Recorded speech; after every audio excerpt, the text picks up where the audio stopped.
മൂവാറ്റുപുഴ നഗരത്തിൽ തെരുവുനായ ആക്രമണത്തിൽ ഒട്ടേറെ പേർക്ക് പരിക്ക്. വെള്ളൂർകുന്നം ക്ഷേത്രത്തിന് സമീപമാണ് തെരുവുനായ ആക്രമണം തുടങ്ങിയത്.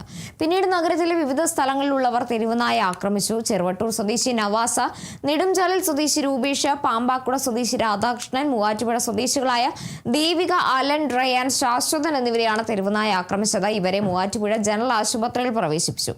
നായയെ കണ്ടെത്താനാകാത്തതിനാൽ യാത്രക്കാർക്കും വളർത്തുമൃഗങ്ങൾക്കും ഭീഷണിയുണ്ട്. മൂവാറ്റുപുഴ നഗരത്തിൽ ആക്രമണം നടത്തിയ നായയെ പിടികൂടാൻ ഡോഗ് ക്യാച്ചേഴ്സ് എത്തുമെന്ന് നഗരസഭ ആരോഗ്യകാര്യ standing committee chairperson P Rajitha പറഞ്ഞു.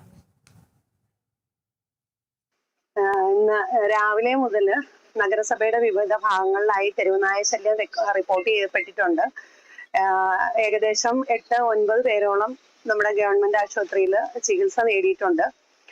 ഏകദേശം ഒരു 5-5:30 മണിയോടുകൂടി നമ്മുടെ ക്ഷേത്രം വെള്ളൂർകുന്നം ശിവക്ഷേത്രത്തിന്റെ വാർഡില് സമീപത്ത് വെച്ചിട്ട് നെടുഞ്ചാലി ആശുപത്രിക്ക് സമീപം 3 പേരെ ഈ വെള്ള നിറത്തില് കറുപ്പ് കലർന്ന ഒരു നായ ആക്രമിച്ചതായി പറയുകയും അവരെ ഉടൻ തന്നെ വാക്സിനും മറ്റുള്ള പ്രാഥമിക ചികിത്സയ്ക്കുമായിട്ട് നമ്മുടെ ഗവൺമെന്റ് ആശുപത്രിയിലേക്ക് എത്തിക്കുകയും ചെയ്തിട്ടുണ്ട്. വിവരങ്ങൾ അന്വേഷിച്ചതിൽ നിന്ന് രാവിലെ മുതൽ ഈ സെയിം നായ തന്നെയാണ് എല്ലാവരെയും ആക്രമിച്ചിട്ടുള്ളതെന്നാണ് അറിയാൻ കഴിഞ്ഞത്.